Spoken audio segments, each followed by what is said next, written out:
Peoples party Punjab में level field की बातें कर रही है और पंजाब में अक्सर पीपल्स पार्टी के उम्मीदवार हैं जिन्हें आज़ाद हैसियत में निशाना तलाट किए गए, तो इस पर क्या कहेंगे? देखिए, हमने तो पहले भी कहा था कि हर इलेक्शन, जो बिलावल भुट्टो जरदारी साहब ने बड़ा क्लियरली कहा था, चाहे वो 1970 से लेके जो इलेक्शन भी पाकिस्तान पीपल्स पार्टी ने लड़ी है, कभी हमें लेवल प्लेइंग फील्ड नहीं मिली। हम उसकी जिक्र ज़रूर करते हैं, लेकिन हम अपने आवाम की तरफ जाते हैं। अभी उन्होंने लाहौर में, चकवाल में 4-5 जगह, जहाँ तक मुझे पता है, अजीब एक किया है। जो पीपल्स पार्टी के टिकट दिए हैं लोगों ने, उनको कहा है कि जी आप तो पीपल्स पार्टी के आपने लिखा नहीं था अपने फॉर्म में कि आप पीपल्स पार्टी के हैं, इसलिए आप नहीं देते। इधर जो हमारे ख़िलाफ़ उम्मीदवार खड़े हुए हैं, उन्होंने भी अपने फॉर्म में लिखा था SUP, निशान उन्होंने कोई और लिया है। तो पता नहीं, ये हर एक के लिए कानून एक जैसा होना चाहिए और उन्हें निशान मिलना चाहिए। हमने इलेक्शन कमीशन से भी अपील की है और ज़रूरत पड़ी, मुझे नहीं पता लेटेस्ट क्या है, ज़रूरत पड़ी तो कोर्ट्स में भी जाएंगे ताकि वो निशान हमारे उम्मीदवारों को मिले। और अलाए कहिड़ी सोच जा आहिनि, वधीक मां हिन ते कोन ॻाल्हाईंदुसि, पर ये इतिहाद हमेशह ठहंदा आहिनि। पहिरियों दफ़ो कोन्हे।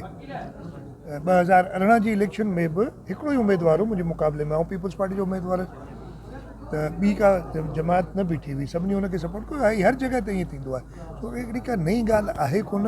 हिन दफ़े त अञा रब जो शुक्र आहे, मां जिते बि वञा पियो थो, ऐं इन इलेक्शन मुहिम जे दौरान खैरपुर डिवीज़न में विया आहियूं, खैरपुर जे सभिनी मेंबरनि खां, सखर जे मेंबरनि खां। इलेक्शन मुहिम स्टार्ट थियण बाद, इहे सभु उम्मीदवार बीहण बाद, अॼु मूं बदीन जे सॼे उम्मीदवारनि सां ॻाल्हायो। सुभाणे बिलावल भुट्टो जरदारी साहिब जो जलसो आहे बदीन में, त ॾाढा कंफर्टेबल आहिनि। उहे चवनि था त उम्मीदवार असांखे सम्झ में कोन था अचनि त केरु बि हंदा।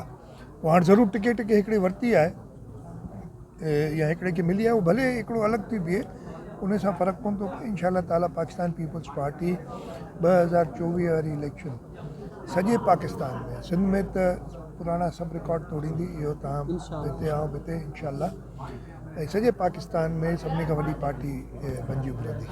असां इतिहाद घुरियो ई कोन्हे त कीअं कंदो। इतिहाद अलाए घुरियो आहे कि हुन सां मूंखे ख़बर न आहे।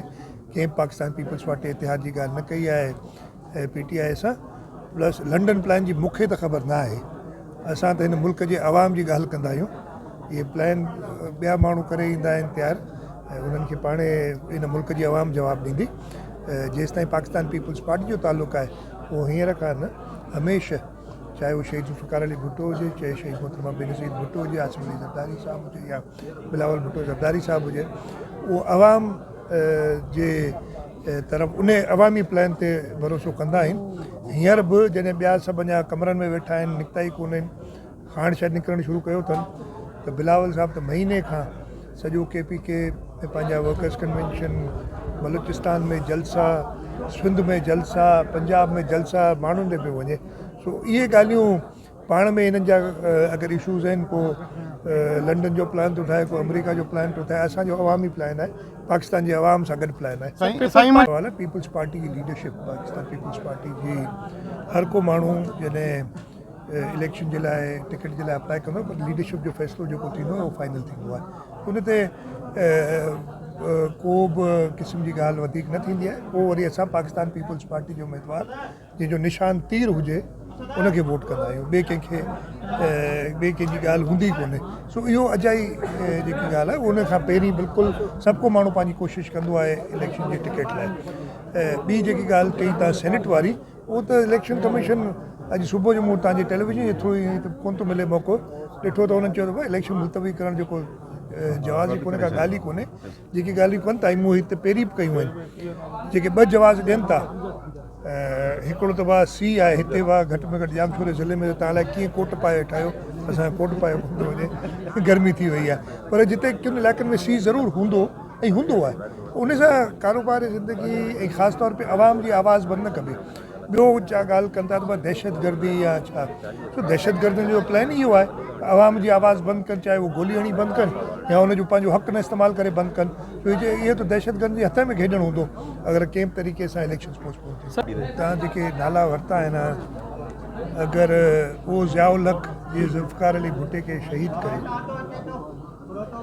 उन सां अगरि सिंध जा माण्हू उन इतिहाद सां कुझु पंहिंजो अलाए छो पीर साहब सियासी तौर ते त पाण सोची सघूं था त बाबा के जमात खे निशान न मिलियो पर हुननि जेके पंहिंजे कानून में तक़ाज़ा हुआ उहे पूरा न कया त चीफ जस्टिस छा कंदो जॾहिं कानून जेकी हिकिड़ी शइ ॿुधाईंदो हुनजे फ़र्क़ त फ़ैसिलो न ईंदो कि पहिरीं माज़रत सां उन्हनि पुराणे चीफ जस्टिसनि सां उहे सियासी फ़ैसिला कंदा हुआ कि सियासी फ़ैसिलो न हुन हिकिड़ो कानूनी फ़ैसिलो कयो उन हद ताईं ठीकु आहे बाक़ी जे हद ताईं ॻाल्हि आहे त हिकिड़ी सियासी जमात खे पूरो इजाज़त हुअणु खपे उन ते पाकिस्तान पीपल्स पार्टी हमेशह कायम आहे।